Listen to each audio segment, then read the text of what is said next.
Hey guys, and welcome back to another episode of Factorio, sending supporters to space. And we're over here at our smelter. I got it all fixed up, pretty much. No, you idiots. It's not what I wanted at all.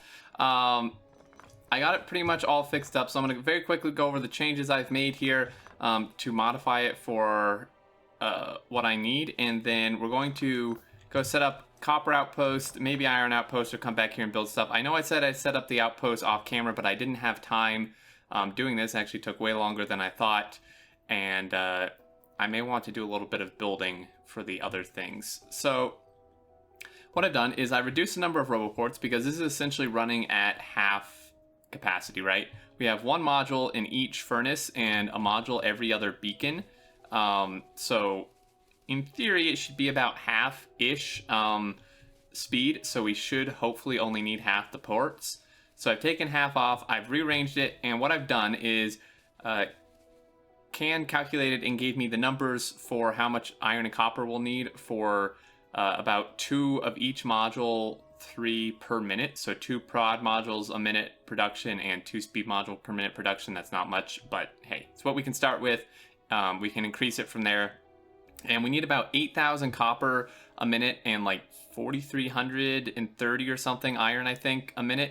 So what I've done is I've mathed out a bit. It's not exact, but it should be fairly close. And I've divided this up. So this top half, this entire top half is copper. I've converted to copper requests for these, so these guys will smelt copper. This entire top half of the thing. And then this entire row, except 2, I believe, except these 2, also smelts copper, right? So we have in total, I believe it is 86 or 88 furnaces. I think it's 86 furnaces doing copper, and then so there's then these 2 that do iron, and the rest of this row and this row do iron, which should hopefully be about the right ratio. I can pretty easily change some back and forth if I need to. So that's how I've done this. I've changed the trains, so this top one's going to be copper since we're smelting up top. And I removed Quester Chest because this is going to be its own little bot thing. We're just going to have bots bring the stuff where it needs to go. You know, not the best network. You don't really want huge networks, but for this, it's not that big of a deal. So these are just going to output. Now, the chests are a little bit the wrong way. The copper ore train comes in and outputs this direction. So these actually should have been switched, but I'd already switched them like twice and got fed up with it. In this particular setup, it doesn't matter. It does matter for optimization, but that we don't care about that here in terms of like game performance optimization, because, you know, it's not like we're building like 50 of these right now. So that's what I did there. This thing should be pretty much ready except the resources, and I don't think I actually have enough power to run this. We may need to expand our nuclear first. So I've come down here, I've prepped this a little bit. I have most of a train. I ran out of engines.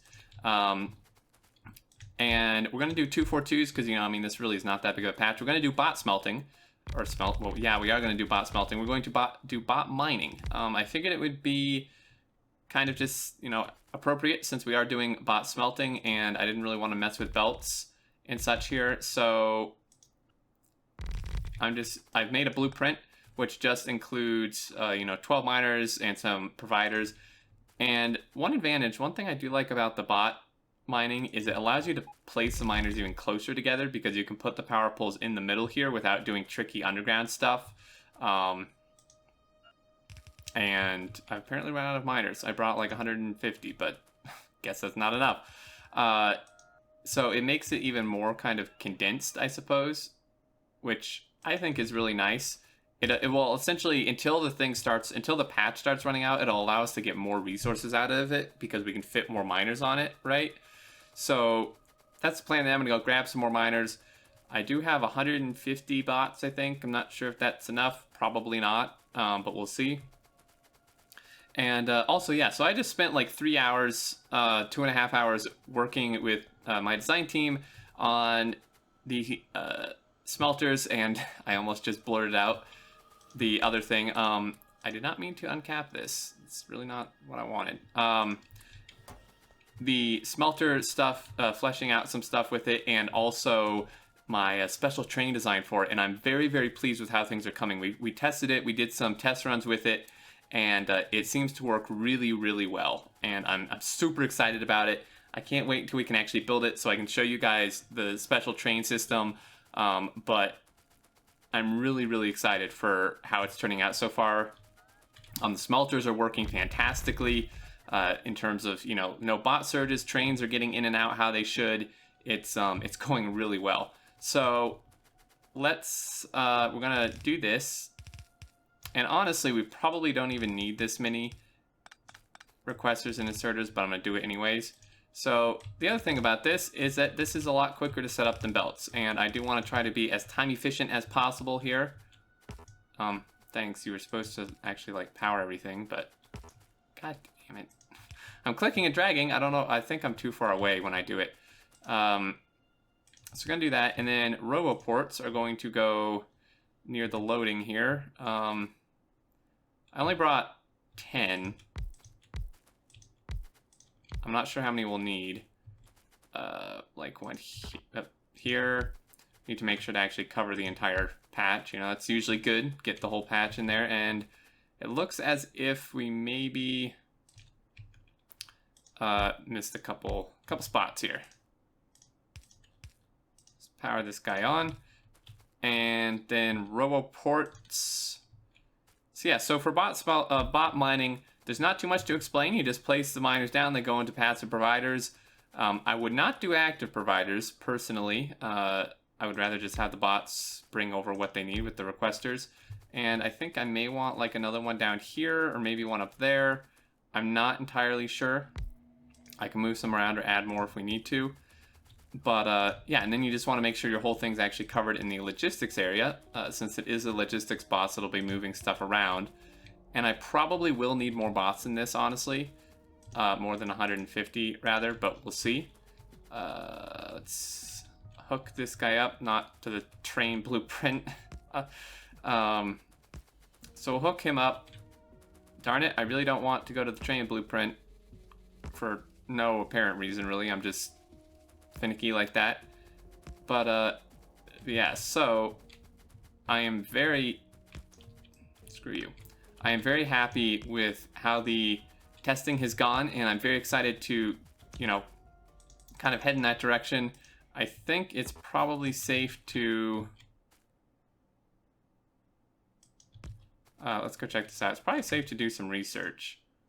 Finish out that productivity. More productivity would help. Now this patch, even though it's large in size, there's only like 800k in this patch, which is far from ideal. That's about how much we have to work with right now. And this is just, there's no, what the hell, man? Where's my power? Oh. Oh, come on. None of these, like, clicked and dragged, did they? How about now? Now he's good. I didn't actually request anything. That typically helps. I'm going to request these. You do want to request these a bit high and not press the wrong buttons.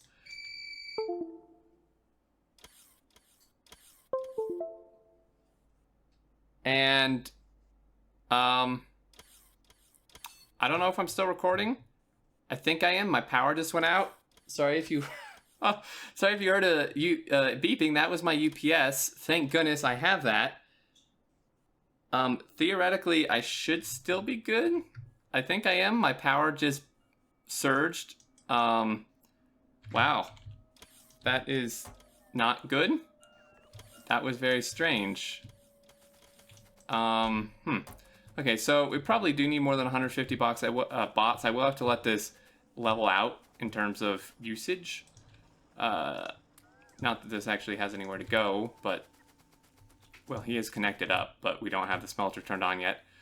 So this can load up, build up a buffer of stuff. It looks like we do have some potential charging issues. I really hope that my power does not go out again, and I'm glad that this is... I'm glad the Factorio is a DRM free, that I do not have to be online to play it, because with my power going out, my router just went out, which means I would have been screwed if I did have to be online to play. So we're gonna run over here, and I don't really know what I'm doing. I think I'm gonna work on builds a little bit. I know you guys probably want to see this thing in action. I do apologize. I just didn't have time today. I had to go to the store. I had to do some housework, and then I wanted to do the testing with the other guys, with the design team, because you know, it's one of the rare times we were all free. So I didn't have time to set up the iron and bring it in. Otherwise, we could have turned things on maybe, except it probably wouldn't have had power anyways, or enough power in the base rather. So we're going to do some designing with circuit builds and such. So I'm just looking here. I'm looking to pick up some materials, anything I may need for this. Some fast inserters would probably be good. And the circuit builds, now these are not going to be moduled, at least initially, you know, simply because we don't have any modules. But this thing is going to kind of like grow, or self-grow, I guess. So it's going to make modules, right? And then we're going to use those modules to maybe module itself further. And then once we get enough, I'm going to just slap another one down. We're probably, because we're going to need like 2 or 3 of these just to get the modules needed for the actual mega base. One bootstrap of this will not be enough, believe it or not. Get rid of this for now. We don't need shunts on this particular setup here. And yeah, so for the circuits, my point is, since they're not going to be moduled and beaconed initially, I'm not going to build them in a way to have that. And the ratios, if you didn't know, the ratios for module beacon setups for circuits is about 1-to-1. Full productivity module in the machines and full speed beacon makes it almost a 1-to-1 cable to circuits. But again, since we're not doing that, I'm going to actually have it... I'm going to just do a 3-2-2. It will be bot-based, but it'll pretty much just be the normal 3-2 setup, but instead of inputting with belts, we'll be inputting with bots. And I'm just going to stick it like over here. Again, not the most ideal for bot travel and stuff, but for one of these setups, or even like 2 of these setups, it's not like it's going to kill my UPS or anything. And I just want modules. I don't have time to like design super efficient things right this minute. So what we're going to do is we're going to do, let's bring these out a little bit more. So these 2 go here, and then I can never for the life of me remember how this works. There we go. Okay, so these guys are going to be circuits, and we need about some odd amount of circuits. Is my Discord broken still? My router's rebooting. Can gave me the numbers, and now I don't have internet at the moment. So fast inserted, we may want, let's just do stack inserters for the hell of it. They may sleep more often anyway, so I guess that's a performance saver. So we're gonna do this. I know it's 3 separate chests. There's probably better setups. Actually, I'm pausing because if there is just like a very obviously better setup, I would like to do that. But I'm trying to think if there's one that will minimize the amount of like request spots, and I actually don't think there is with a 3-2 for this, really, that I can think of. Like I said, it's not really that huge of a deal. So yeah, I was going to ratio out with you guys how many of this stuff we needed. If I could take a look at the numbers here, hopefully my router reboots at some point.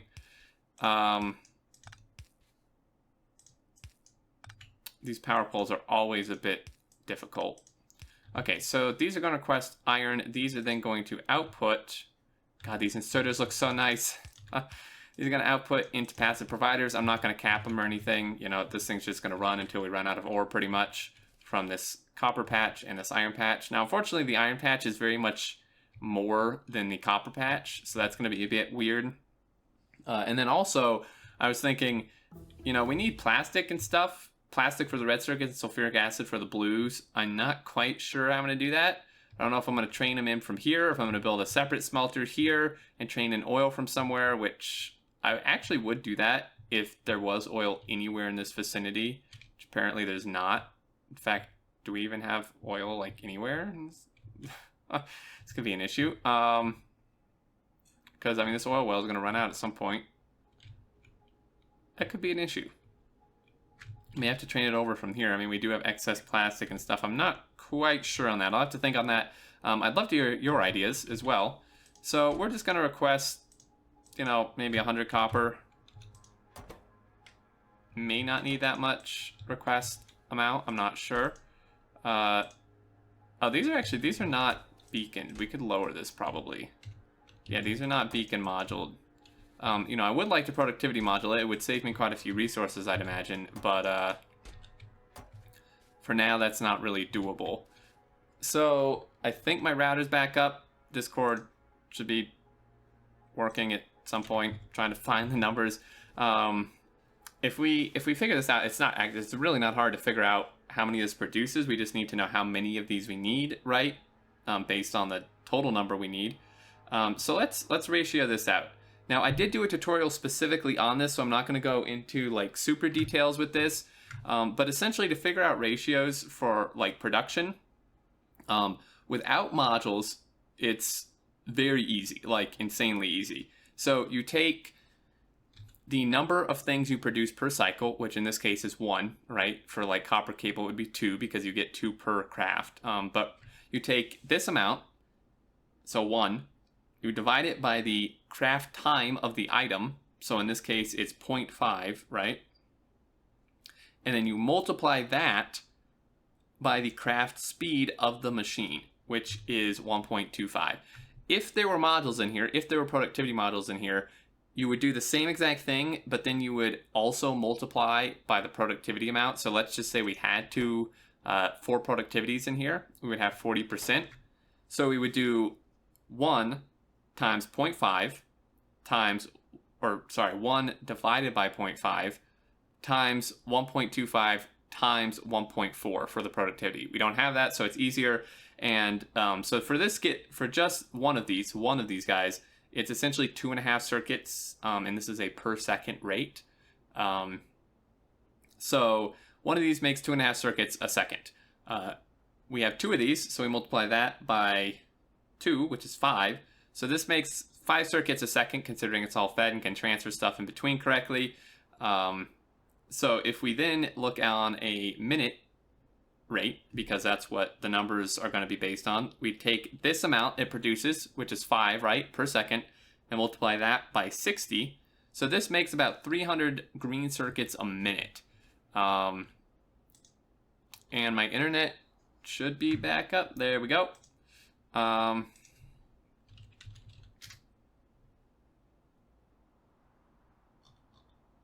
See if I can find this fairly easily. Looking for the circuit numbers here for what he gave me. For 2 modules a minute of productivity and speed. Oh, there's a lot of messages in this thing. Okay, we need speed, plastic, what, electronic circuits. We need 4,320 electronic circuits. Whew, that's a lot. Well, that's a lot, man. How is that something? No, that is right, because the only thing in here that takes iron pretty much is the circuits. Okay, so these make 300. We take, what was the number? 4,320. 4,320, and we divide that by 300. So we need 14.4 of these. I could do like 14 and then like 1 set or something. So this is pretty easy. We just blueprint this guy and we'll just stamp some of these down. It's a lot. 1, 2, that's 3, 4 if I could count. 5, 6, 7. No, stop it. Is that actually 1, 2, 3, 4, 5, 6, and then 7, and then we'll just, I know I'm out of assemblers and stuff, but we'll just then mirror it, I think. It's going to be a little farther for the bots. I'm going to need a lot of bots total. The smelter itself should only take, since it's working at half production opposed to the like full thing, it should only take maybe like 250, 300 bots, but it's going to be mixed in the same network as this. This is part of why I don't like huge networks, because it's harder to separate like how much is actually being used for each thing. You know, whereas when you separate your networks, you can just look and be like, well, you know, the smelter is its own network and it's using X amount of bots. you know, same with, you know, whatever else you may have separate networks of. So I'm going to run and get these assemblers. I'm going to go let that finish build, and then we'll probably call an episode. Hopefully, you guys considered this fairly productive. I mean, I know you probably didn't want to see the outpost thing, but like I said, I just completely ran out of time. I really just didn't have time to get it all done off camera, unfortunately. And I'm going to request some of that stuff. Inserters, maybe. I have power poles. I have 6 power poles. Kind of doubt that's enough. So yeah, those 14 circuit machines may seem like a lot, but you have to consider that even at half smelting amount, that smelter still does like a little more than 12K a minute. And we need, I can pull up the numbers easily now, we need exactly 8,000 copper plate per minute and 4,332 iron plate per minute, which should work out about perfectly, because that's 12,332 total plate, and this thing, with it fully moduled, does 24,700, I think, or close to that. So cutting that in half is like 12,350 pretty much, so it actually works out almost perfect. And yeah, so here's this. I know this is a ton of requesters and stuff. Like I said, it's really not ideal, but hey, we're out of inserters again. I brought like a stack and a half, didn't I? Jeez. And then we also, I guess we need like one more set of this, probably. Come on, game. What we could do is do 2 that are a 1-to-1 ratio. They won't work fully. Oh, but should maybe compensate-ish. Like I said, this is not like super duper scienced. This is just, I want modules and I want them now type of deal. And it's somewhat science. All right. So I think I'm going to end this episode. We are at 22 minutes. I'll finish building this off camera. I will set up the iron off camera for sure this time, and then we'll bring it in. We may have to expand nuclear power. Like I said, the smelter is probably going to take about 200 plus megawatts on its own, and we did not have that much power. So next episode, we will work on building the red circuits. We'll be able to turn the smelter on. I'll make sure to get things enough prepared for that. And maybe we'll be able to build blue circuits too, and maybe the modules even. Because we already have the module blueprints. We'll just use the same ones we have here, because these are perfect. They work really well. And then we'll just do bot-based blue circuits and red circuit, which should be smaller than this for sure. And we should be ready to rock and roll. So anyway, guys, thank you so much for watching. I hope you enjoyed. And I'd love to hear your thoughts down in the comments in regards to anything, and all specifically, if you have any ideas what I should do for the oil products that are needed. That was the one disadvantage of me putting this out here. And I'm also just concerned in general about oil. When I generated this map and explored it a bit, I remember there being more oil, but I'm not sure where it is. Anyway, leave your thoughts down below if you have any, and if you did enjoy, feel free to leave a like. But until next time, I look forward to seeing you all, and do take care.